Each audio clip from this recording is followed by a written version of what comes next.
আমরা দেখব গণতন্ত্র হাঁটি হাঁটি পাপা করে আরেকটু অগ্রসর হতে তবে পারে। স্যার ওইটা তো একটা অর্জন ছিল যে আমার জীবনে যতগুলি নির্বাচন দেখেছি আইন শৃঙ্খলার দিকে কিন্তু শান্তিপূর্ণ নির্বাচন আমি আজ পর্যন্ত বলবো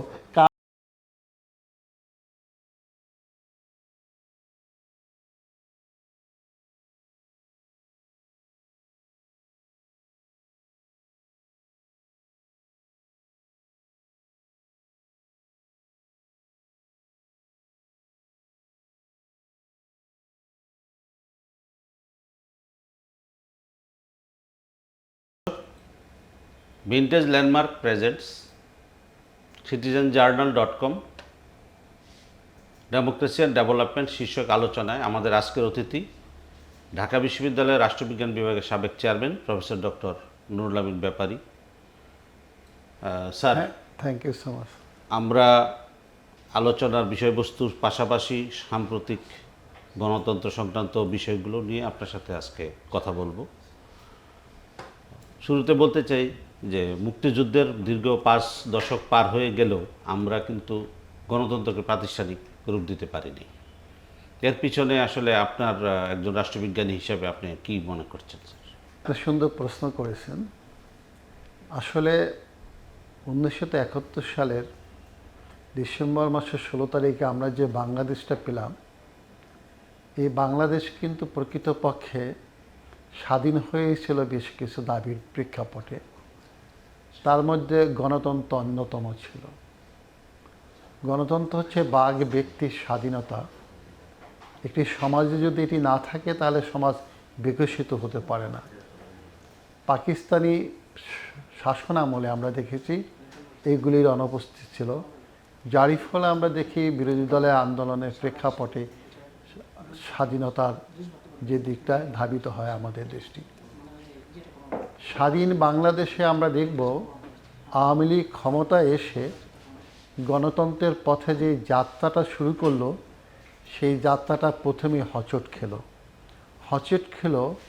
অর্থাৎ একটি গণতন্ত্র প্রতিষ্ঠা করতে হলে যেমন সরকার দলীয় ব্যবস্থাপনা শক্তিশালী থাকতে হয়, বিরোধী দলের ভূমিকা অত্যন্ত শক্তিশালী হতে হয়। কিন্তু আমরা দেখব স্বাধীন বাংলাদেশের বিরোধী দলের অস্তিত্ব প্রায় শূন্যের কাছাকাছি ছিল। যেমন করে আমি যদি উদাহরণ দিয়ে বলি আপনার নিকট, 1973 সালে যে নির্বাচনটি হয়েছিল বাংলাদেশের প্রথম নির্বাচন, সেখানে দেখব বিরোধী দল বেশি আসন পায়নি, অর্থাৎ আসন লাভ করতে পারেনি। ফলশ্রুতিতে ওই আওয়ামী লীগ সরকারের ওই সময়ের কার্যকলাপকে তারা সঠিকভাবে গঠনমূলকভাবে সমালোচনা করার সুযোগ পায়নি। সুযোগ ছিল। এই যে গঠনমূলকভাবে সমালোচনার সুযোগ না পাওয়ার প্রেক্ষাপটেই আমরা দেখব ওই সময়ে আওয়ামী লীগ কিন্তু যে সমস্ত কর্মকাণ্ডগুলি করে সেটি গণতন্ত্রের পক্ষে ছিল না। যেমন করে আমরা দেখব একটি পর্যায়ে বাকশাল প্রতিষ্ঠা করল বাংলাদেশ কৃষক শ্রমিক আওয়ামী লীগ, অর্থাৎ বাংলাদেশে একটি মাত্র দল থাকবে, অন্য কোনো দলের অস্তিত্ব থাকবে না। গণতন্ত্র তো এটা অ্যালাউ করে না। কিন্তু আমরা দেখব এখান থেকেই কিন্তু কি হলো, জাস্ট গণতন্ত্র প্রচণ্ড রূপে হচট খেল। তারপর আমরা দেখব 1975 সালে সামরিক বাহিনী ক্ষমতায় আসার পরে পর্যায়ক্রমে, অর্থাৎ সিপাহী বিপ্লব যখন হলো 1975 সালের নভেম্বর মাসে, এই বিপ্লবের মাধ্যমে আমরা দেখব জিয়াউর রহমান সাহেব রাষ্ট্রীয় ক্ষমতায় অধিষ্ঠিত হন। এবং জিয়াউর রহমান রাষ্ট্রীয় ক্ষমতায় অধিষ্ঠিত হওয়ার পরে তিনি বহুদলীয় গণতান্ত্রিক ব্যবস্থা প্রতিষ্ঠা করার দিকে লক্ষ্য দেন, গুরুত্ব প্রদান করেন। তারই ফলে আমরা দেখব ওই সময়ে জাস্ট গণতন্ত্র হাঁটি হাঁটি পা করে অগ্রসর হতে থাকে। কিন্তু এটাও দেখব আমরা বেশি দিন টেকে নাই। তার কারণ জিয়াউর রহমান যখন নিহত হলেন, চট্টগ্রামে নিহত হলেন, তারপর হোসেন মোহাম্মদ এরশাদ ক্ষমতায় এসে আমরা দেখব সামরিক শাসনটা এমনভাবে পাকাপোক্ত করেন যেখানে গণতান্ত্রিক ব্যবস্থা আসার সম্ভাবনা ছিল না।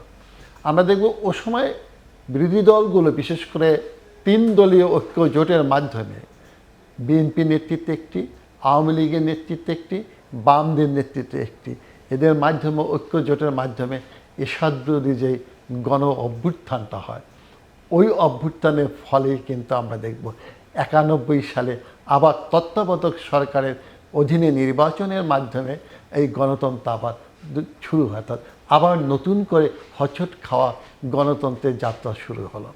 এখানে আমি দেখব রাষ্ট্রবিজ্ঞানের ছাত্র হিসাবে আমি বলবো এই সময়টা কিন্তু নির্বাচনটা নিয়ে বাংলাদেশের প্রেক্ষাপটে কন্ট্রোভার্সিটা কম হয়েছিল, অর্থাৎ মোরাললেস এটাকে আমরা গ্রহণযোগ্যতা সম্পন্ন নির্বাচন বলে আখ্যায়িত করলাম। এই নির্বাচনের ফলেই কিন্তু বিএনপি ক্ষমতা আসে বেগম খালেদা জিয়ার নেতৃত্বে, এবং 91 থেকে 96 সাল পর্যন্ত একটি গণতান্ত্রিক ব্যবস্থা কাঠামো আবার নতুন করে আমরা দেখব প্রতিষ্ঠিত করতে চাই।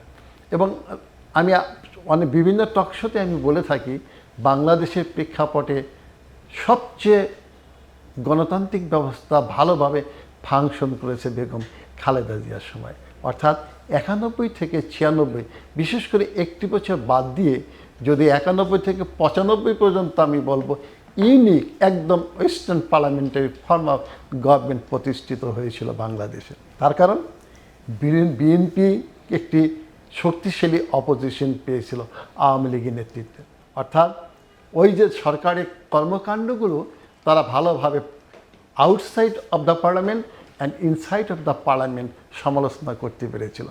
এরই ফলে আমরা দেখব গণতন্ত্র যাত্রাটা শুরু হয়েছিল। বেগম খালেদা জিয়ার সময় আরেকটি পরে অ্যাচিভমেন্ট ছিল তার, সেটি হচ্ছে অর্থনৈতিক উন্নয়ন। এত সুন্দরভাবে অর্থনৈতিক উন্নয়ন হচ্ছিল, পশ্চিমা দেশের সংবাদপত্রগুলো তখন বাংলাদেশকে ইমার্জিং টাইগার হিসাবে আখ্যায়িত করেছিল। এবং এই গণতন্ত্র যখন এভাবে অগ্রসর হতে থাকে, তারপরে আমরা দেখব আবার ষড়যন্ত্রের কবলে পড়ে যায় বাংলাদেশ, অর্থাৎ ইন্টারনাল অ্যাক্টরস এবং এক্সটার্নাল অ্যাক্টরস মিলে ষড়যন্ত্র শুরু করে কিভাবে বাংলাদেশকে থামিয়ে দেওয়া যায়। অর্থাৎ গণতন্ত্র অগ্রসর হলে অর্থনৈতিক উন্নতি হবে এবং বাংলাদেশ ওই দেশগুলোর প্রতি তার আনুগত্য প্রকাশ যদি না করে, ফলশ্রুতিতে আমরা দেখব তারই ফলে আমরা দেখব একটি মাগুরার একটি নির্বাচনকে কেন্দ্র করে আমরা দেখব যে সংঘাত সৃষ্টি হয়, এবং পরবর্তী পর্যায়ে আমরা দেখব তত্ত্বাবধায়ক সরকারের অধীনে নির্বাচন হয়ে আমরা দেখব গণতন্ত্র হাঁটি হাঁটি পাপা করে আরেকটু অগ্রসর হতে তবে স্যার ওইটা তো একটা অর্জন ছিল যে এই আন্দোলনের মাধ্যমে তৎকালীন সরকার কিন্তু একটা বড় দাবি মেনে নিয়ে তত্ত্বাবধায়ক সরকার গঠন করে ক্ষমতা হস্তান্তর করলেন। এটাই আমি বলবো, আপনাকে অনেক ধন্যবাদ।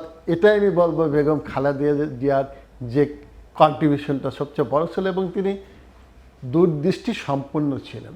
অর্থাৎ ওই যে ওই সময় মনে করলো যে এটা যদি আমি না মেনে নেই তাহলে গণতন্ত্র হোঁচট খাবে, টিকবে না।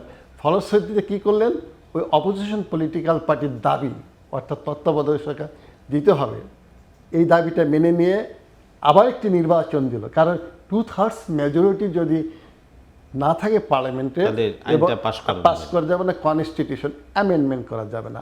ফলশ্রুতিতে আরেকটা নির্বাচন দিয়ে, অর্থাৎ ওই নির্বাচনটা আরেকটা না, ওই নির্বাচন দিয়ে কী করলেন, কনস্টিটিউশন অ্যামেন্ডমেন্ট করে দিলেন।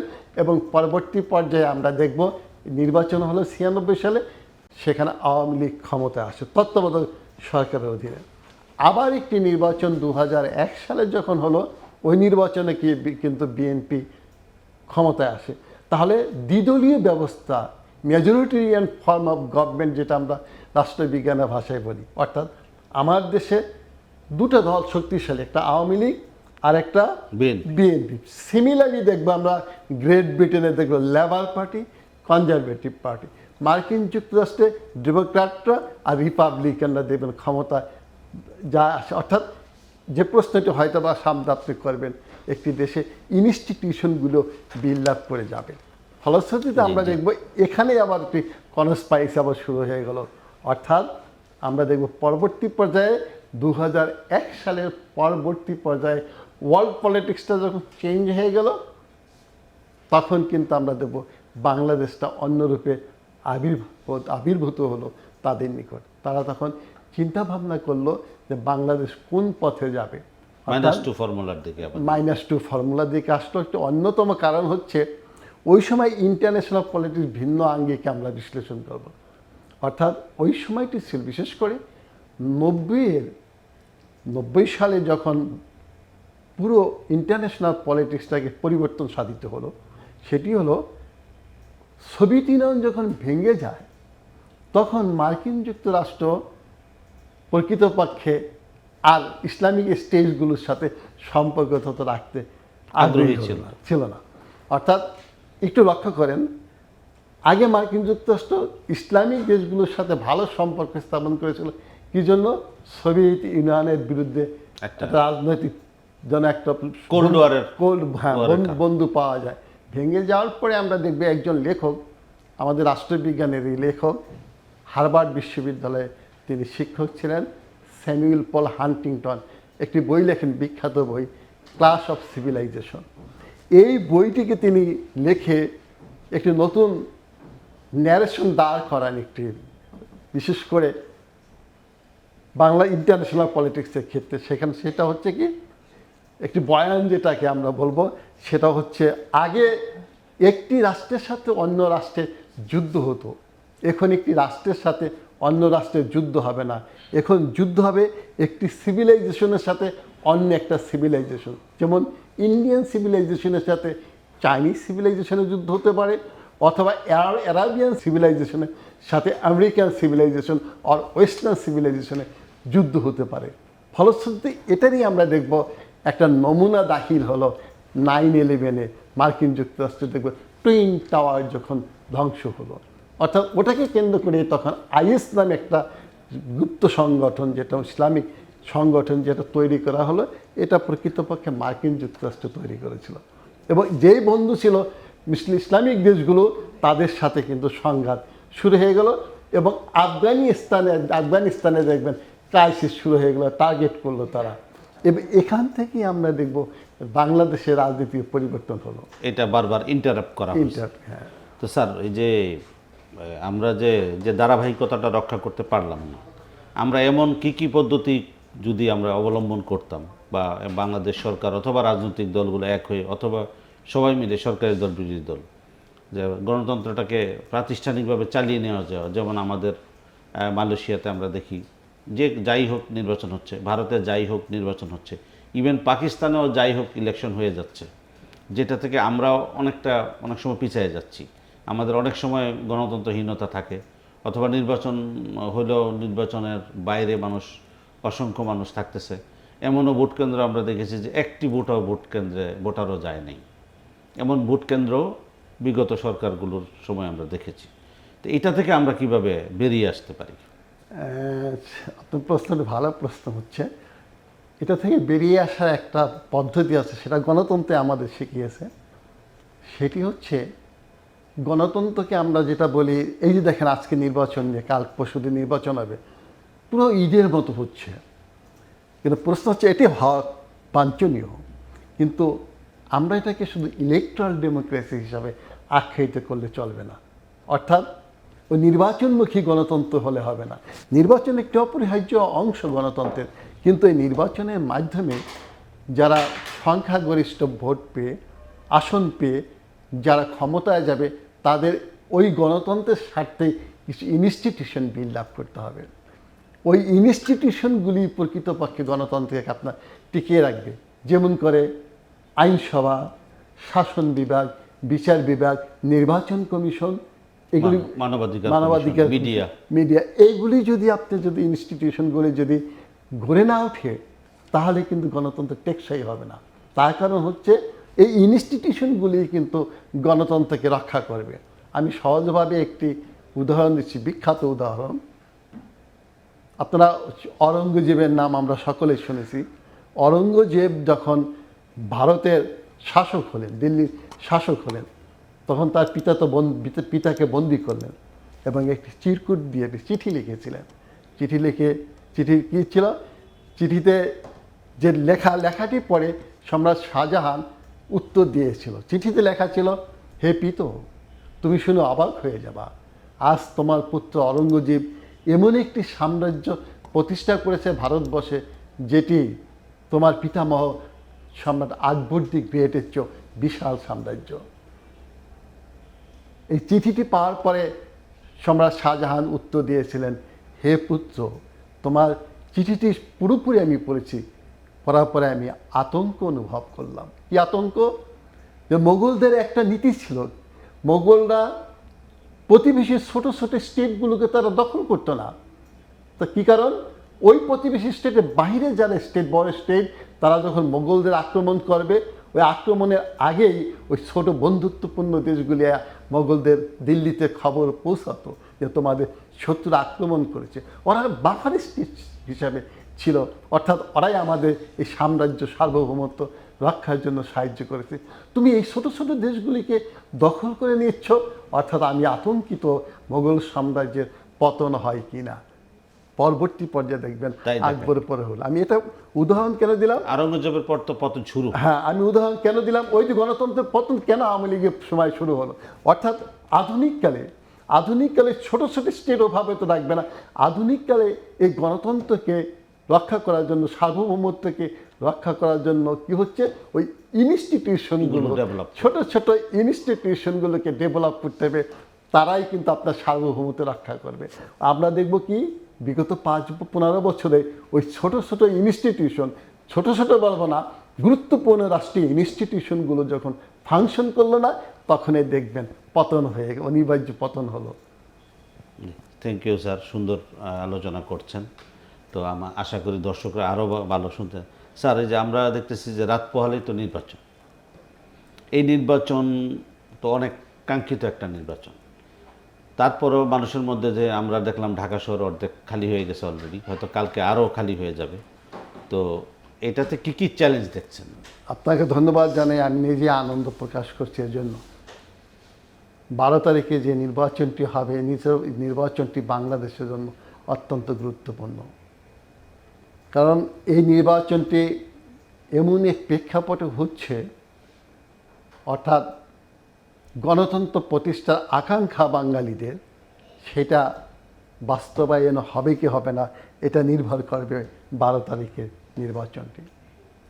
দীর্ঘ 15 বছর যেহেতু নির্বাচন ছিল না, সেহেতু এই নির্বাচনটি অত্যন্ত আনন্দমুখী, ঈদমুখী হিসাবে, অর্থাৎ ঈদের মতন যে অনুষ্ঠানগুলো, অনুষ্ঠানগুলি দিকে ধাবিত হতে যাচ্ছে। তার কারণ হচ্ছে, আমি সহজভাবে বলি, যার বয়স বর্তমানে 30 বছর, তিনি কিন্তু আজ পর্যন্ত ভোট দিতে পারেন নাই। অর্থাৎ ওই লোকগুলো 18 থেকে 30 বছরের ভোটাররা আনন্দ চিত্তে যাবেন ভোট দিতে।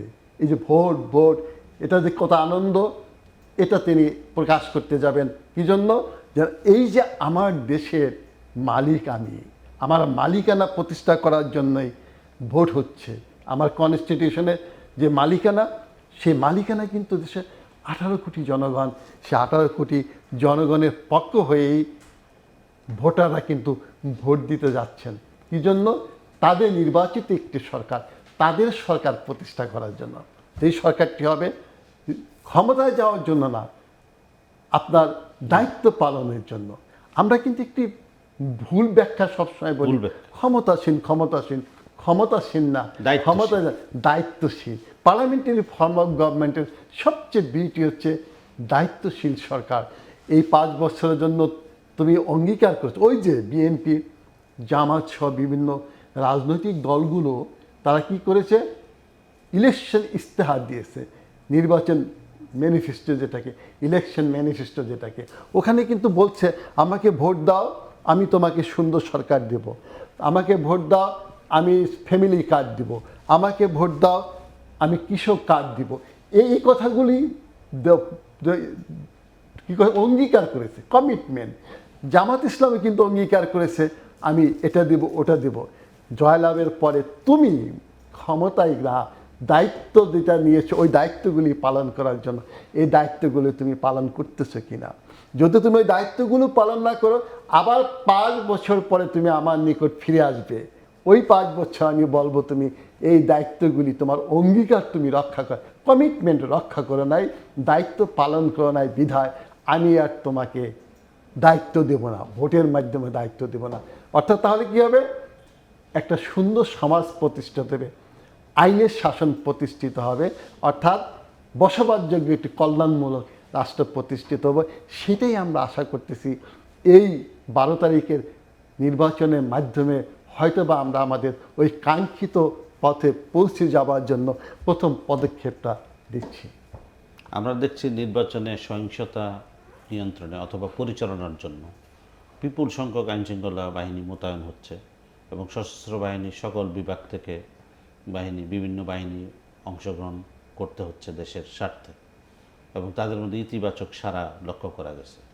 তো এটা কি, এই উদ্যোগটা কি ভোটারদেরকে নিঃসংকোচিতে ভোট দিতে উৎসাহিত করবে? আমি আজ পর্যন্ত যেটা দেখতেছি তাতে আমার মনে হচ্ছে ভোটাররা স্বস্তি পাচ্ছে। আজ পর্যন্ত, এখন পর্যন্ত আমি যা দেখছি সারা বাংলাদেশে ভোটাররা স্বস্তি পাচ্ছে। কয়েকটি কেন্দ্রে তো আমরা জানি আমাদের দেশে, বিশেষ করে চরাঞ্চলে, পাহাড়ি অঞ্চলে কিছু কিছু কেন্দ্রগুলি তো ঝুঁকিপূর্ণ থাকে। সেটি অবশ্যই আইন শৃঙ্খলা বাহিনী তারা লক্ষ্য করে তাদের পদক্ষেপ গ্রহণ করবে। তো এমনভাবে যদি থাকে আমার মনে হয় নির্বাচনটি সুষ্ঠু হবে। আর তার কারণ হচ্ছে নির্বাচনটি সুষ্ঠু হওয়ার জন্য সবচেয়ে প্রয়োজন হচ্ছে আইন শৃঙ্খলা বাহিনীর এবং রাজনৈতিক দলগুলোর। যারা নির্বাচনে অংশগ্রহণ করছেন, পার্টিসিপেট করতেছেন, তাদেরও মনোবল থাকতে হবে, তাদেরও সিদ্ধান্ত নিতে হবে যেন আমরা যেন কোনো গণ্ডগোলগুলো না করি। অর্থাৎ উভয় পক্ষে থাকতে হবে, ইতিবাচক থাকতে হবে। তার ফলে হবে আমার মনে হয় নির্বাচনটা নির্ভর করবে। তবে আমি খুব সম্ভবত আশাবাদী, আমার জীবনে যতগুলি নির্বাচন দেখেছি আইন শৃঙ্খলার দিকে কিন্তু শান্তিপূর্ণ নির্বাচন, আমি আজ পর্যন্ত বলবো, কাল পরশু কী হয় তা বলবো না, সুন্দর নির্বাচন। অর্থাৎ দেখবেন অন্যান্য নির্বাচনের সাথে তুলনামূলক আপনি আলোচনা করেন, তুলনামূলক বিশ্লেষণ করেন, অথবা বিভিন্ন তথ্য নিয়ে আপনি হাজির হন, দেখবেন আগে নির্বাচনগুলি কেমন বিশৃঙ্খলাপূর্ণ হয়েছে, কেমন নাগরিক হত্যা হয়েছে, কেমন খারাপ দিকগুলো হয়েছে। এটা ওই তুলনায় আমি বলবো নেই বললেই চলে, একদম সুন্দর অবস্থা। এটা একটি ভালো দিক স্যার। একটা বৃহৎ দল যারা গণ অভ্যুত্থানে যারা দেশ ছাড়তে বাধ্য হয়েছেন, যাদের নেতৃত্ব টোটাল যে টপ বডি, তাদের সমর্থকরা কিন্তু বাংলাদেশে আছে। তো এই দলটাকে বাদ দিয়ে বা এই অংশটাকে বাদ দিয়ে ইলেকশন করতে হচ্ছে সরকারকে, কারণ সরকারের হয়তো অবশ্যই অনেক যুক্তি আছে। তো সেক্ষেত্রে কি এটা দেশে বিদেশে কি নির্বাচনটা গ্রহণযোগ্য করা কি সম্ভব সরকারের পক্ষে? হ্যাঁ, আপনার প্রশ্নের উত্তর আপনি আমাকে যেটা চেয়েছেন তার আগে আজকে সকালে ইউরোপিয়ান ইউনিয়নের প্রতিনিধি বাংলাদেশে যিনি আছেন উত্তরটা দিয়েছেন। তিনি বলছেন যেভাবে নির্বাচন হচ্ছে, রাজনৈতিক দলগুলো যেভাবে পার্টিসিপেট করতেছে, জনগণের স্বতঃস্ফূর্ত যে পার্টিসিপেশন, যেটা ক্যাম্পেইনে যেটা দেখা গিয়েছে, তারা কিন্তু আজকে সকালে বলছে এটা অংশগ্রহণমূলক নির্বাচন, ইনক্লুসিভ ইলেকশনের পর্যায়ে ফেলেছে। তারপর আপনার প্রশ্নটা অত্যন্ত গুরুত্বপূর্ণ।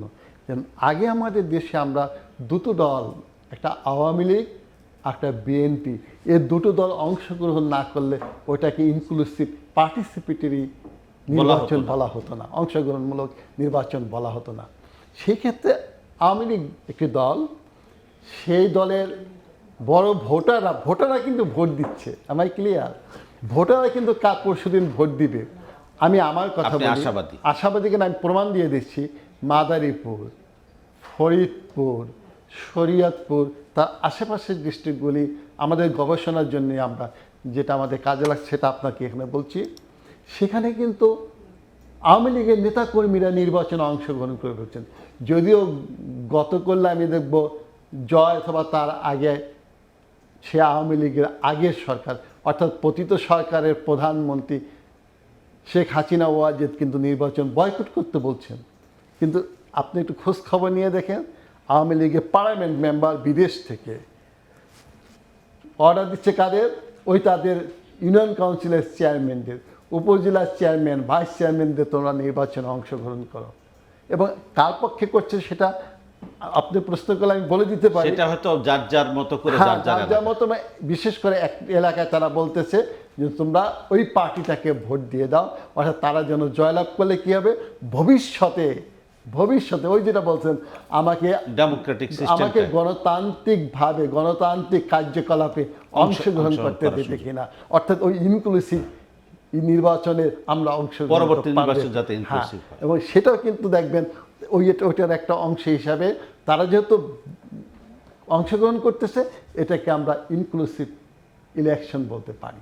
স্যার, গতকালকে দেখলাম একটা নির্বাচনী জনসভা শেষে বিএনপির চেয়ারম্যান জনাব তারেক রহমান সাহেব আশাবাদ ব্যক্ত করেছেন একটা মিডিয়ার সাথে, যে এবং ফরেন মিডিয়াও ছিল, যে বিএনপি মেজরিটি পাবে এবং তারা সরকার গঠন করতে আশাবাদী। তিনি কি তার দলের পাশাপাশি বা তার এই যে জয়ের ব্যাপারে যে উনি একটা ব্যাপক কনফিডেন্স দেখা যাচ্ছে বিএনপির মধ্যে, সেক্ষেত্রে ভোটের ব্যাপারে কি কি নিয়ামক শক্তি কাজ করতে পারে জয়লাভের ক্ষেত্রে? তারেক রহমান সাহেব যেটা বলেছেন তার নিকট কিছু তথ্য আছে, প্রমাণাদি আছে, তাছাড়া বিএনপি যেহেতু একটা বড় দল, আবার অনেক সময় প্রশ্ন করতে পারেন নির্বাচনের আগে তো সবাই বলতেছে, জামাত ইসলাম বলতেছে আমরা ক্ষমতায় যাব, কিন্তু বাস্তব বিশ্লেষণ হবে কি, আমরা যদি আগে নির্বাচনগুলো দেখি, এদেশে নির্বাচন হলে আওয়ামী লীগ বিএনপির মধ্যেই ক্ষমতার পরিবর্তন হয়েছে। সেই ক্ষেত্রে দেখেন জামাত ইসলাম, এখন তো যেহেতু আমি নাম উচ্চারণ করতে বাধ্য হচ্ছি, কারণ এখন জামাত ইসলাম তার নেতৃত্বে যে জোট এবং বিএনপির নেতৃত্বে জোট, মানে বিএনপি প্রকৃতপক্ষে তাদের কম্পিটিশন হচ্ছে এই দুটো পার্টির সাথে। হ্যাঁ। সেখানে জামাতের এই নির্বাচন আগ পর্যন্ত আমরা দেখেছি এককভাবে জামাত ইসলাম নির্বাচন করে বেশি আসন পায়নি। প্রথম 3টি পেয়েছে, তারপর আবার বিএনপির সাথে ঐক্যবদ্ধ নির্বাচনে 18টি আসন পেয়েছে এবং 18টি আসনের পরে এবার কিন্তু তারা নির্বাচন করতেছে তাদের বন্ধুদের নিয়ে। এই প্রশ্নের প্রেক্ষাপটে কতটি আসন পাবে? 151টি আসন পেতে হবে তাদের, তারপর তারা গভর্নমেন্ট ফর্ম করবে। সেই ক্ষেত্রে তারেক রহমান সাহেব হয়তোবা গবেষণা করেছেন, তার যারা অর্থাৎ গবেষণা কার্যে যারা বিএনপি থেকে লিপ্ত আছেন তাদের দিয়ে এটা করেছেন। সেখানে তিনি দেখেছেন, সহজভাবে দেখেছেন, তার গবেষকরা হয়তো বা দেখছে যোগ বিয়োগ করে, যে মাইনরিটি ভোট, সহজভাবে আপনাকে আমি সহজভাবে বিশ্লেষণ করে দিই, মাইনরিটি ভোট আগে ম্যাক্সিমাম ভোট পড়তো আওয়ামী লীগের প্রতি, তার আজকে নেই। তাদের ভোট কি জামাতকে দিবে? জামাতও একটা হিন্দু ক্যান্ডিডেট দিয়েছে, দিতে পারে, সেখানে অন্য আঙ্গিকে একটা বিশেষ এলাকা, একটা পেরিফেরিতে, ন্যাশনাল লেভেল নিয়ে পুরো জাতি নিয়ে আমাদের আলোচনা করতে হবে। ওই ভোটটা দেখেন দেবে কিনা। তারপর মহিলা ভোটের মাধ্যমে তারা চিন্তা ভাবনা করেছে মহিলা ভোটগুলো কোন দিকে যেতে পারে, মহিলারা কি জামাত ইসলামকে ভোট দিবে কি, তাদের গবেষণা করে তারা, যেহেতু আমি দেখেছি, তারপর তারা দেখবে বিভিন্ন এলাকা ভিত্তিক রিজনাল যেটা, সেটা কিন্তু আবার কাজ করে, কোন কোন এলাকা সে কাজ করে। অথবা তারা আরও দেখেছে যে এই যে যারা তাদের ভোট দিয়ে আসছে, সেই যে জিয়াউর রহমান সাহেবের শুরু থেকে শেষ পর্যন্ত যারা নির্বাচন জটে, যখন সুন্দর নির্বাচন হয়েছে, যারা ভোট দিয়ে আসছে, তাদের পরিমাণ কি পরিমাণ আছে? ইসলামী দলগুলোর মধ্যে বা ইসলামপন্থীদের মধ্যে আরো কিছু দেখলাম। ইসলাম, এই যে আপনি মনে করেন মাজারপন্থী ইসলামিক পলিটিক্যাল পার্টিগুলো যারা আছে, যেমন আমি বলবো চট্টগ্রাম মাইজ ভান্ডারী সহ অন্যান্য যারা আছে, তারা তো ওইখানে জামাতকে ভোট দিবে না। তারপরে কওমিদের একটা কওমিরা আসছে বিভিন্ন, এই যে এইভাবে অনেকে তো আবার জামাত ইসলামকে ইসলাম বলে স্বীকার করে না ইসলামিকদের মধ্যে। ফলশ্রুতি হবে কি, ওই ভোটগুলি কিন্তু তারা আগে যারা আওয়ামী লীগকে দিত, এখন কিন্তু তারা বিএনপিকে পছন্দ না করলেও ওই মন্দের ভালো শত্রু আমার বন্ধু হিসাবে দিয়ে দিতে পারে। যেন আমার শত্রুকে এখন এই মুহূর্তে তাদের শত্রু হচ্ছে বিশেষ করে বিএনপি চেয়ে জামাত ইসলাম, তাহলে তার শত্রুকে বিএনপি, তাহলে শত্রু আমার বন্ধু, এই হিসাবে বিএনপিকে দিতে পারে বন্ধু হিসাবে। আমরা অবশ্য দীর্ঘদিন জামাতের সাথে বিএনপির সখ্যতা দেখেছি। যেমন জামাতে যখন মার্কা ছিল না, তখন 25টি আসন নিয়ে ধানের শীষ নিয়ে জামাতের প্রার্থীরা 2018-তে বিএনপির ছত্রছায়া নির্বাচনে অংশগ্রহণ করেছিল। তো তখন কিন্তু বিএনপি আর জামাত বন্ধু ছিল। পরবর্তীতে আস্তে আস্তে তারা বিশেষ করে গণ অভ্যুত্থান পর্যন্ত তারা একত্রেই ছিল। পরবর্তীতে তারা কিন্তু দুজনার দুটি পথ দুদিকে গেছে বেঁকে, বিষয়টা এরকম আর কি। এটা আমার চেয়ে দ্বিতীয় বিশ্বযুদ্ধের সময় আপনার এই প্রশ্ন উত্তরটি তৎকালীন সময় গ্রেট ব্রিটেনের প্রাইম মিনিস্টার ছিলেন চার্চিল, উনি উত্তর দিয়েছেন। অর্থাৎ দ্বিতীয় বিশ্বযুদ্ধের সময় গ্রেট ব্রিটেন যখন সোভিয়েত ইউনিয়নের সাথে বন্ধুত্বপূর্ণ সম্পর্ক স্থাপন করে, অ্যালায়েন্স করে, যেন আমরা জার্মানির বিরুদ্ধে ঐক্যবদ্ধভাবে যুদ্ধ করব। কারণ সোভিয়েত ইউনিয়ন কিন্তু কমিউনিস্ট স্টেট, রাইট। সমাজতান্ত্রিক দেশ। গ্রেট ব্রিটেন হচ্ছে পুঁজিবাদ। তখনও কিন্তু পৃথিবীর মোড়ল ছিল গ্রেট ব্রিটেন। দ্বিতীয় বিশ্বযুদ্ধের পরে তার জায়গা দখল করবে মার্কিন যুক্তরাষ্ট্র। সুতরাং পুঁজিবাদের সাথে সমাজতন্ত্র তো বন্ধুত্বপূর্ণ সম্পর্ক হতে পারে না। সম্পর্কটা হচ্ছে অ্যান্টাগনিস্টিক রিলেশনশিপ, হস্টেল রিলেশনশিপ। তুমি এটা কীভাবে করলে? সাংবাদিক প্রশ্ন করেছিল, উত্তর সুন্দরভাবে চার্চিল দিয়েছিলেন, চিরস্থায়ী বন্ধুত্ব বলতে পৃথিবীতে কিছু নেই। আজ যিনি বন্ধু, কাল বন্ধু নাও থাকতে পারেন। আজ যিনি শত্রু, কাল তিনি বন্ধু হতে পারেন। সেদিনে জামাত ইসলাম বন্ধু ছিল, রাজনীতি তো। আজকে তিনি বন্ধু নাও থাকতে পারেন। কেন? জামাত ইসলাম তো আগেও তো মাঝে মাঝে আমরা দেখব আওয়ামী লীগের সাথে দুইবার গিয়েছিল।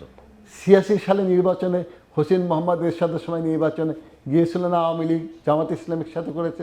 96 সালে একসাথে করেছে না? তো ফলশ্রুতিতে আমরা কি দেখব? তো বিএনপি একসাথে করেছে, ভিন্নভাবেও তো এখন করতে পারে।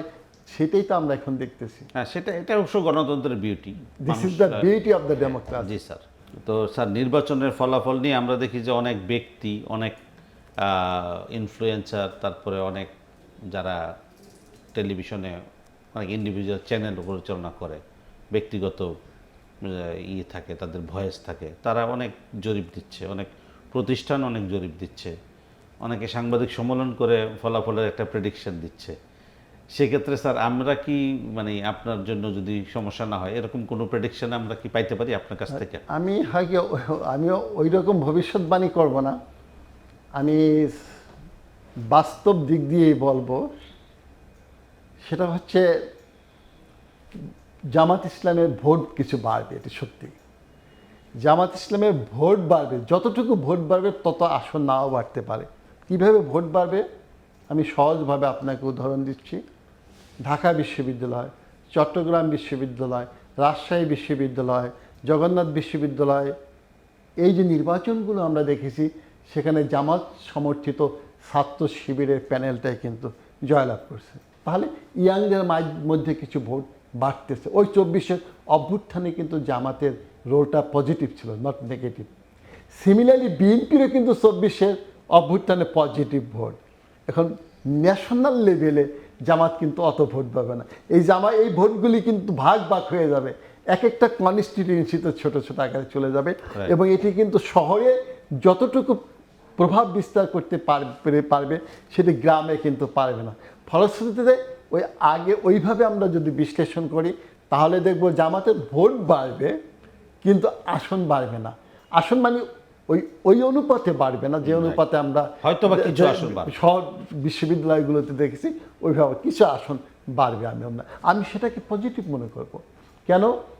মনে করেন বিএনপি যদি ক্ষমতায় যায়, জামাত যদি অপোজিশনে থাকে, আমি খুব খুশি হব রাষ্ট্রবিজ্ঞানের ছাত্র হিসেবে।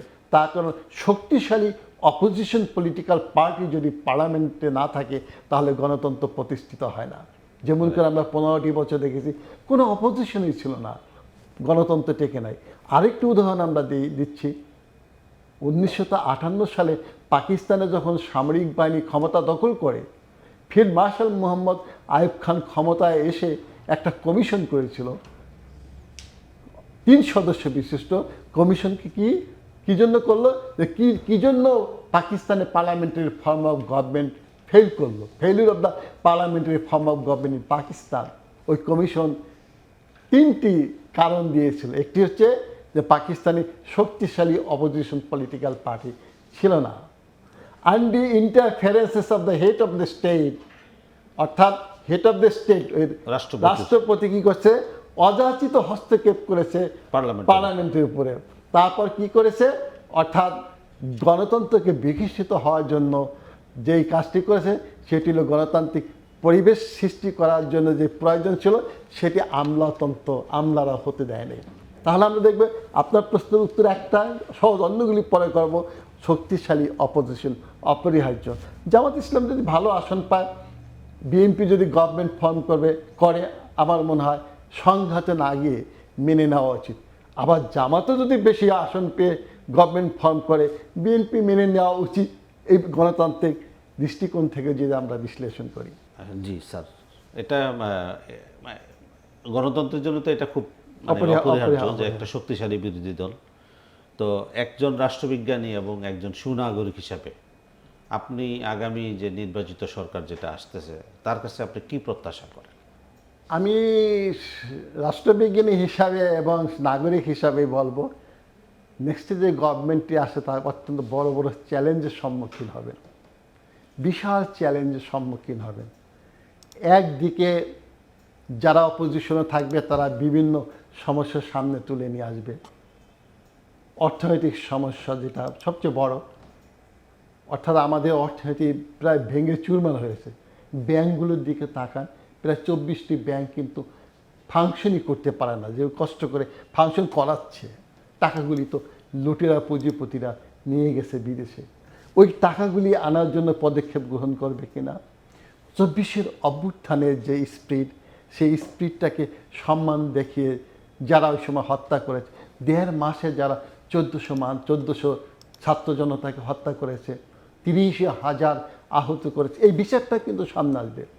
আবার ওই দিক থেকে যারা বিদায় নিয়ে এসেছে 24-এর অভ্যুত্থানের মাধ্যমে, তারাও ক্ষমতাসীন সরকারের উপর প্রেশার দিবে। কিভাবে? যে তোমরা আমাদের করার ব্যবস্থা করো, তা নাহলে আমরা আন্দোলন করবো বিভিন্ন ইস্যু কেন্দ্রিক, অথবা বিভিন্ন পার্টির মধ্যে ঢুকিয়ে দিয়ে তাদের লোক তারা ধ্বংসাত্মকমূলক আন্দোলনও করতে পারে। সেই দিকে চ্যালেঞ্জের সম্মুখীন হবে। আবার তাদের যদি করায়, ওই রাজনীতিতে যারা 15টি বছর এত অপকর্ম করলো, হত্যা করলে, হত্যার বিচার না করে যদি করায়, তাহলে তো সাধারণ মানুষ খেপে যেতে পারে। তাহলে বিভিন্ন দিক থেকে, অর্থনৈতিক দিক থেকে, রাজনৈতিক দিক থেকে এবং ইন্টারন্যাশনাল পলিসির দিক থেকেও একটু সমস্যার সম্মুখীন হবে প্রতিবেশী রাষ্ট্রের নিকট থেকে। আমি বলবো ইউরোপিয়ানরা এবং আমেরিকানরা কিন্তু হয়তোবা তত কঠিন পদক্ষেপ গ্রহণ করবেন। এজন্য ইউনূস সাহেবের সরকারের প্রতি কিন্তু আমেরিকা, ইউরোপিয়ানরা খুব সদয় ব্যবহার করেছে। আজ পর্যন্ত তারা কিন্তু সমর্থন দিয়ে যাচ্ছে। আমার নির্বাচন আপনি যেই প্রশ্ন করেছেন ইনক্লুসিভ হবে কিনা, সেটা আমেরিকা থেকে আগেই বলে, স্টেট ডিপার্টমেন্ট থেকে খলিল সাহেবকে বলে দিয়েছে, গো অ্যাহেড, যেভাবে তোমাদের জনগণ যেভাবে নির্বাচন হচ্ছে এটা ইনক্লুসিভ ইলেকশন। ইনক্লুসিভ ইলেকশনেরটা কারা প্রশ্ন তুলে নেয়? ওয়েস্টার্ন রাজা। অর্থাৎ আমার সাথে সখ্যতা করবা, আমার এই কন্ডিশনগুলি মেনে নিবা, আমার সুযোগ সুবিধা না দিলে ইনক্লুসিভ ইলেকশন না, তাদের স্বার্থগুলি দেখে। তাহলে সেই ক্ষেত্রে আমি দেখব ইন্টারনাল এক্সটার্নাল অ্যাক্টরসদের যে চ্যালেঞ্জগুলি আসবে সেটার সম্মুখীন হবে সরকার, এবং তাকে খুব প্রথম 2 বছর খুব মাথা খাটিয়ে থিঙ্ক ট্যাঙ্কস গঠন করে তারপর ধীরে ধীরে অগ্রসর হতে হবে। একবার যদি টিকে যেতে পারে তাহলে কিন্তু ওই সরকারটির জন্য সামনে শুভ বার্তা বয়ে নিয়ে আসবে। ধন্যবাদ স্যার আপনার সুন্দর আলোচনার জন্য। সুপ্রিয় দর্শক, এই ছিল আজকের ডেমোক্রেসি অ্যান্ড ডেভেলপমেন্ট। ভবিষ্যতে আবারও দেখা হবে নতুন কোনো অতিথিকে নিয়ে এই অনুষ্ঠানে। ধন্যবাদ।